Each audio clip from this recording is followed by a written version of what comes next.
नहर के ऊपर गंगा जल डालकर उसे ठीक करेंगे पंडित जी। और वह आत्मा देगी पंडित जी को धमकी, क्योंकि जब सुकून को एहसास होता है कि घर में पूजा हो रही है, इसीलिए सुकून का शरीर जल रहा है, तो वह जल्द से जल्द खुद को पानी से भिगा लेती है। मगर तभी जब सुकून को पता चलता है कि उस पूजा वाले कलश की वजह से अब सुकून ज्यादा समय तक इस घर में नहीं रह पाएगी, तो वह नहर के पास जाकर उसे यह सारी बात बताती है कि घर में एक कलश है जिससे सुकून को तकलीफ हो रही है। इसलिए अब नहर को अपने प्यार को साबित करने के लिए उस कलश को हटाना होगा, जिसे सुनकर नहर सुकून से कहता है कि वो अपने प्यार के लिए कुछ भी कर सकता है। जिसके बाद नहर एक डंडा लेकर नीचे पूजा में पहुंच जाता है, जिसे नहर को इस हाल में देखकर जब दादी और सोनी उसे सवाल करती है कि आखिर वो कहाँ जा रहा है, तो नहर गुस्से में घर वालों से कहता है कि यह कलश इस घर में नहीं रहेगा। जिसे सुनकर पूरे घर वालों के होश उड़ जाते हैं और फिर नहर देरी न करते हुए कलश की तरफ बढ़ने लगता है, जिसे देखकर रूही को समझ आ जाता है कि यह सब नहर को सुकून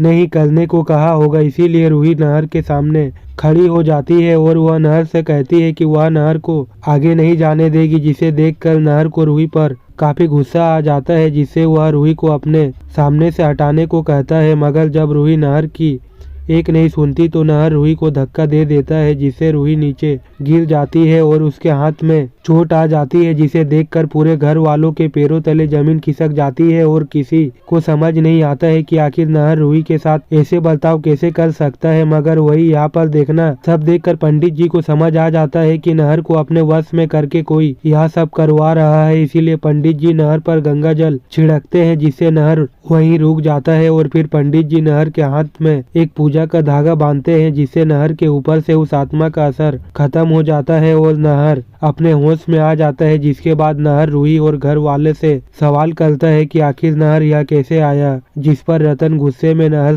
से कहता है कि नहर का दिमाग तो ठीक है, अभी वह घर में इतना बड़ा अनर्थ करने जा रहा था और अभी पूछ रहा है कि वह यह कैसे आया। जिस पर पंडित जी रतन को जवाब देते हैं कि जो भी हुआ इसमें नहर का कोई भी दोष नहीं है, क्योंकि नहर ने यह सब अपने होश में नहीं किया, बल्कि यह सब उससे करवाया गया। जिसे सुनकर घर वाले पंडित जी से सवाल करते हैं कि आखिर वह कहना क्या चाहता है। जिसके बाद पंडित जी अपनी आंखें बंद करके पूरे घर की दशा देखते हैं, जिसे पंडित जी को सारी बात समझ आ जाती है। और फिर वह घर वालों को बताते हैं कि इस घर में एक आत्मा का वास है, इसलिए ही नहर कुछ दिनों से घर वालों के साथ ऐसा पेश आ रहा था। लेकिन अब नहर अपने होश में आ चुका है, इसीलिए उसे पुरानी बातें कुछ भी याद नहीं है। जिसे सुनकर रूही को एक बड़ा झटका लगता है और वह घर वालों से कहती है कि कुछ दिनों पहले वह आत्मा रूही के भेष में घर वालों के साथ झगड़ा कर रही थी, जिसे दादी सोनी और जूही को रूही की बातों में सच्चाई नजर आती है। इसीलिए दादी पंडित जी के सामने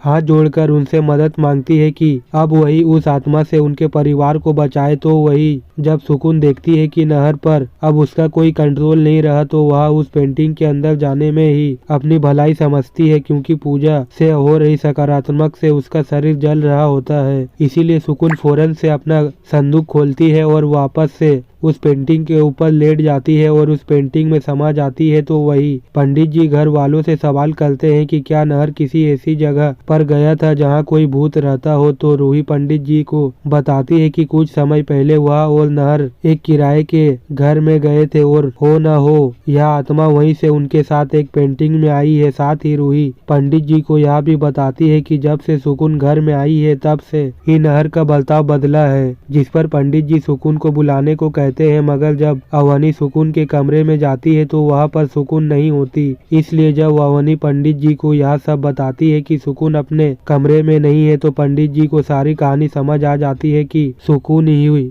वह आत्मा है जो नहर के प्यार के लिए इस घर में सुकून बनकर आई है। इसीलिए पंडित जी सुकून के कमरे में जाकर उस पेंटिंग को ढूंढ लेते हैं और उस पर गंगा जल छिड़कते हैं, जिससे वह आत्मा अपने असली रूप में आ जाती है और पंडित जी को धमकी देने लगती है। मगर पंडित जी उस आत्मा की बातों से नहीं डरते और वह उस आत्मा के ऊपर हवन की राख डालकर उसका खेल खत्म कर देते हैं, जिससे वो आत्मा हमेशा के लिए घर से चली जाती है। इसीलिए अगर आप भी चाहते हैं कि अब वो आत्मा रूही और नहर को परेशान करने के लिए वापस ना आए, तो वीडियो को लाइक करके चैनल को सब्सक्राइब जरूर करें।